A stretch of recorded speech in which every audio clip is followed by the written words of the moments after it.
Hello, my dear champions. I welcome you to today's learning bite about winning difficult conversations. Let's move ahead and learn some great things about managing these difficult conversations. Well, first question that comes to our mind is, why is it important to have difficult conversations? Can we really run away from them? Well, we all have an inner voice that tells us when we need to have a difficult conversation with someone, a conversation which is difficult to handle, that but this conversation is something which, if takes place, it would improve our life at the office for ourselves and for everyone else on our team. In fact, there are difficult conversation situations that come in our personal life as well, but fear drowns that inner voice which says that yes, let's do it. The fear drowns that inner voice down, and we put the conversation off. The consequence of not having that uncomfortable conversation is costly indeed. It lowers the team morale, and it causes conflicts and sinks the trust and stability in the team. Therefore, in today's Learning by this mini session, let's learn 3 ways to win difficult conversations. If you're ready, give me a thumbs up. Great. I'm happy that you are now in the flow with all of us. Great. Now, this is Rohan. He manages a team of around 20 people, and he needs to have a difficult conversation with one member of his team. Why? Because he has been observing since last 15 days that this person refuses to come to work on office. The issue here is that the person is ill-tempered and has shown aggressiveness when his problems or issues or compliance deviations are addressed. Rohan also knows that he first needs to inquire and find out if this man has a genuine reason for getting late, because before he talks to him, he needs to know about that. And upon some casual inquiring, Rohan finds out that he has been coming late since many more days and refuses to compensate for the hours lost. Now, this is a difficult conversation that Rohan needs to have with a man who's unreasonable. But having adopted a mindset of inquiry, Rohan got to know many other things and also got a chance to clearly understand the issue at hand. Which brings us to our first learning of this session: adopt inquiry mindset. Spend a little time to reflect on your attitude toward the situation and the person involved. What are your preconceived notions about it? It's natural to have those preconceived notions, but our mindset will predetermine our reaction and interpretations of the other person's responses. So it pays to approach such a conversation with the right mindset, right? Which in this context is one of inquiry. Instead of going there with the preconceived notions and understanding, okay, I know 3 things about it because this is what I have heard or observed at the face of it. And therefore, I think these are the possible reasons because of which this is happening, and I'm going to respond in these situations like this. So we go absolutely prepared 10 on 10 that these are 3 possible situations and I'm prepared for these 3 ones, without taking into account that there could be other things that I am unaware of, and it could be it could just come as a surprise to me. So it's very similar to where, a good doctor diagnoses a situation before reaching for his prescription pad, right? So this applies equally to a leader. We need to do a complete diagnostic through different methods, not just what I'm seeing, what I'm observing, or what others are seeing. It's about talking to that person and other things and doing some diagnostic test, directly, indirectly, finding out what could be the real issue. Now, be open to hear first what the other person has to say before reaching closure in your mind. It's important to have that open mind, that open scope, that yes, there could be something that I don't know about, and that can change my entire decision, final closure about this entire situation. So even if the evidence is so clear that there is no reason to beat around the bush, using that you see 2 is there and 3 is there and 2 plus 3 is 5, it's absolutely clear. But we still owe it to the person whom we are going to have this conversation with to let them tell their story. A good leader, a good team member, a good performer remains open and seeks a greater truth in any situation. We don't compromise with any opportunity to have much more truth in front of us. Now, let's also understand, this doesn't mean that what you know of, what people are telling, or your observations, they are not right. They are right. That is your truth. But yes, it is the truth and it is right. But maybe it's not the complete truth. And to have a justified and a genuine and a useful decision and plan of action about a situation for which you are going to have a difficult conversation, it's important to keep that scope open, to keep that scope of having the entire truth in front of you instead of just what has come to you. So putting a little effort of this inquiry mindset and adapting to it and keeping the mind open basis that is something which will create a magical result. So outcome of adopting this approach might actually surprise you. So that's the first one. And if you're ready to have that before having a difficult conversation with someone, give me a thumbs up. Great. Thank you so much. Now, Tom is one person who's chairing a meeting to discuss some possibly community projects which had already been agreed in principle, right? So he was keen to get on and discuss the practical arrangements, but it soon became clear that a number of those attending were not happy. No problem with the project as such, but it had triggered a number of long-standing issues of mistrust, lack of respect, and so on amongst the team members. And that is often the case between different sectors of a community or departments within a company. That's something which is not a surprise, but very natural. Now, Tom had been aware of these festering issues and suspected they might surface. So during the meeting, he allowed plenty of time for each person to share their feelings, not letting them dwell on them, but providing a safe space where each member actively listened and expressed themselves. After the meeting, everyone agreed that having this sharing had been a necessary first step in healing the divisions and making sure that the bridges are made over the differences. Tom was a little frustrated with that small progress that had been made on the practical project that the meeting was about. But on reflection, he had to admit happily that the project would not succeed at all while these ill feelings existed. Now, through his emotional intelligence, Tom was able to make a difficult conversation happen with peace and also made sure that the project progressed further with more probability of success and completion within the time. This example of Tom brings us to our second learning of this session, which is develop your emotional intelligence. Most of us were likely raised to believe that emotions need to be left at the door, right? But we now know that this is an old school approach that is no longer valid in today's work environments. It is our responsibility as performers, as leaders, as team members to understand and manage the emotions in any discussion. Now, what starts as an annoyance, for example, can move to anger and in extreme cases escalate to rage. We can avoid this by being mindful of preserving the person's dignity and treating them with respect, even if we totally disagree with them.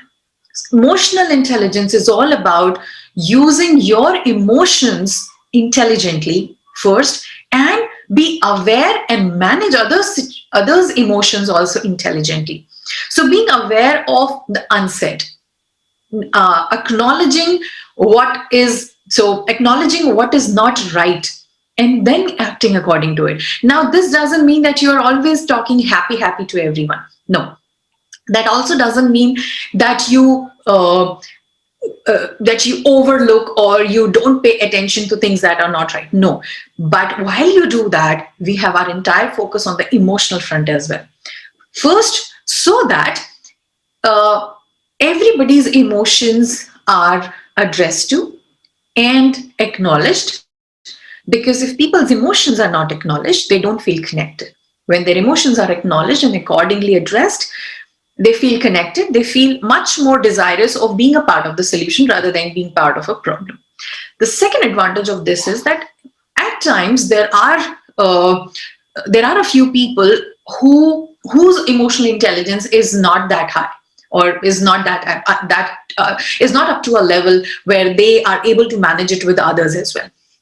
They're not able to manage their emotions. Now, for them, emotional outburst or emotional expressions or very high emotional expressions at times become reasons to not go forward for difficult conversations. Now, we as emotionally intelligent people and emotionally aware people, we need to also help these people to understand the power of emotions and how to channelize their emotions, not to let their emotions come as hurdles or excuses for any conversation or for any task. Rather, make those emotions our power source to move forward.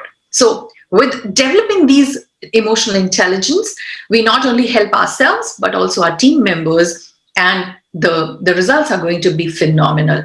If we address the emotional intelligence part, the emotions of other people, acknowledge them and address them accordingly, and then the difficult conversations become easier to manage and get to a conclusion. What is important is to understand that emotional intelligence helps us to prepare ourselves for agreeing to disagree with respect and dignity. And that is the most important thing these days. Everybody knows a lot of things. It's all about coming to a consensus. And if that coming to consensus is a challenge, we work for, and if we are working with being emotionally intelligent, then even if the consensus is not there, there is maybe a middle path which takes my ideas, a little bit of my ideas and a little bit of your ideas, but we are still happy and connected with a lot of respect and dignity. And that is what takes us forward. If it makes sense, give me a thumbs up. Great, thank you for that. And like they say that Daniel Goleman is known for his philosophies and his theories and his understanding of emotional intelligence. And he says that IQ and technical skills are important, no doubt, but emotional intelligence is the sine qua non of leadership. Sine qua non means something that we can't do without. We can't leave it. And that is so, so true, right? Now, let's move forward and understand from our friend Joy. Now, Joy works at a leading media firm and loves her job.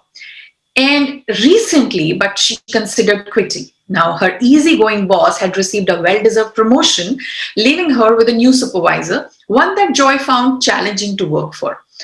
Now, one morning, Joy's supervisor confronted her about a complaint lodged against her by a co-worker. And she said, Joy, instead of emailing team members about the project, just walk down the hall and work out the details in person because people are complaining. Now, Joy struggled with an invisible disability that sometimes made walking difficult and painful. Recent stress in the office had caused her symptoms to flare. And in fact, she spoke with a doctor who cautioned her to pace herself and to limit the amount of walking she did until the flare subsided. When she tried to explain her limitations to her boss, she just did not understand and responded harshly. Crushed, Joy called her husband, sobbing during her lunch hour. And she said, Tim, I can't do this anymore. I'm going to quit. Tim listened patiently and said, Joy, you have tried to talk with your supervisor and she didn't hear what you were saying. You should try setting up a meeting with her and everyone else on your team to explain your situation. And that's what Joy did. And what she did in the meeting is so interesting to understand. During the meeting, Joy began by saying, I enjoy working for this organization. I look forward to helping you meet your objectives for many years to come. I admit that I have struggled with the changes at the office. I've been frustrated and angry, and I've allowed that to spill over into my relationship with you and my coworker. And I'm sorry for that. It was unprofessional. And for the next half hour, Joy shared with her boss and others in the meeting the information she had brought with her, handing each a copy of the same. And as Joy spoke, she saw her boss's face soften. During the conversation, Joy acknowledged her boss's preference that she work with team members in person. And she said, on days when I'm having problems walking, perhaps team members can come down to my office. She suggested that. And on other days, we'll meet in theirs. And on days that's not possible, maybe you can pick up the phone and talk with team members rather than emailing. That's what her boss also suggested. And Joy said, of course, yes. The meeting concluded and both had what they needed. Joy felt validated and heard, and that her supervisor had a new understanding of her illness and challenges. She acknowledged and supported her. This beautiful story about Joy and her challenges and how she came out of this conflict helps us to learn the third learning, which is develop conflict resolution skills. We all face conflict at some point in our day, right? Whether professionally and personally. Conflict at work, while unfortunate, is to be expected. Everyone is different. Differences lead to conflict. When individuals cannot agree, And because conflict is inevitable, it is best to prepare so that we can handle ourselves when disputes arise. We can't just say, okay, I'll stay away from conflict. That's not possible. That is not what is going to happen. Conflicts will happen because we have different opinions, different perceptions, and all of that. Conflict resolution is conceptualized as the methods and processes involved in facilitating the peaceful ending of conflict and retribution. Now, committed group members attempt to resolve group conflicts by actively communicating information about their conflicting motives or ideologies to the rest of group. And managing conflict effectively is one of the vital skills of leadership. We all would agree on that, right? You would agree on that? Great. So now what happens in conflict resolution is simple. I have my own ideas, you have your own ideas, and these ideas somehow don't overlap. They have no common things. But we need to work on that. So what is important here is to understand that we talk with data, with numbers, with logic, with reasons, and with an open mind. They say when the conflict happens, the arguments happen. Now, the arguments don't start by themselves. We start with discussions, and because we have differences, the discussion actually transforms into arguments. But that's not actually what happens. When we are doing a discussion, we are trying to find out what is right, and that's how we start. What is right? Is this right or that right? But as the communication goes on, as this conversation goes on, as this discussion progresses, more than often it happens that rather than focusing on what is right, the focus goes to who is right. Am I right or are you right? Is my idea good or your idea good, right? And when that shift happens, when that shift of approach happens, a discussion transforms into an argument, and that's when the conflict really happens. Conflict is an extremely, extremely healthy thing. As long as we give it due respect and we handle it in the most efficient way of talking about data, talking about numbers, talking about what is right, and talk with reason and logic. That's when conflict can be solved amazingly well. And also by focusing that my discussions don't transform and shift into arguments, right? So focus always has to be on what is right rather than who is right. Would that make more sense? Great, great. Now, Thomas Isger also says conflict can destroy a team which hasn't spent time learning to deal with it. So learning about these conflict management things is extremely, extremely important if you really want not just for yourself to grow, but for your team also to grow. So focus on what is right, deal these conflicts with clarity, with numbers, with reason and logic, and you will be able to see that there is a tremendous change in the way the conflicts were handled before and they're handled now. And with this, champions, let's do a quick summary of what we learned today. The 3 ideas to win difficult conversation. The first being adopt inquiry mindset. So inquire more about the situation, and at the end, even after your lot of inquiries, which you have done without the person with whom you have to have this difficult conversation, at the end of it also, give that person a scope, an opportunity to explain their story, and then arrive at a discussion or arrive at a conclusion. The second is develop your emotional intelligence. Understand your emotions, expression of that, and managing those emotions, and also understand other people's emotions. Learn to observe what is not said. Learn to observe what is not being expressed. Learn from the body language, and then accordingly address people's emotions and acknowledge them. And the third idea is develop conflict resolution skills, because conflicts will happen. They are in fact healthy for our real growth. But what is important is that we deal with them, we manage them with respect and dignity, and with reason and logic. And with these 3 ideas in place here, congratulations, you are all set to win. And your friends at Gurukul would definitely like to know how did you like this session, and how do you plan to implement these learnings into your everyday life. So do write to them at gurukul.hdfcbank@gmail.com with a photo or a short video of 30 seconds in formal attire, and send it over to them. And if your entries are selected as the best ones, you will be featured on our wall. So all the very best for that, champions.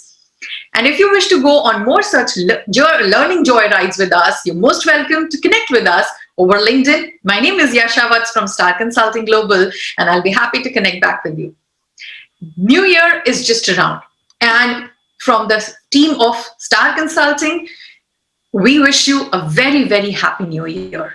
This year of 2021 is going to be really amazing for all of us, and all our best wishes are with you. The only important thing that is important and crucial to have as a focus for all of us is our health. So, my kind submission to all of you is to keep yourself healthy, eat healthy, think healthy, breathe healthy, and have healthy habits around you. Because health is the most important resource that you have.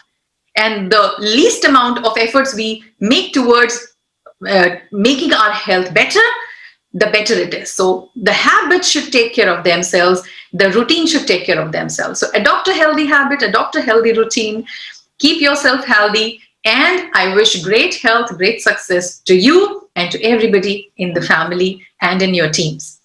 Wish you a very happy 2021. Let us have this year as the winning over 2020. Great champions, wish you a great, great day ahead, great evening ahead, and great celebrations. Thank you very much. Namaste.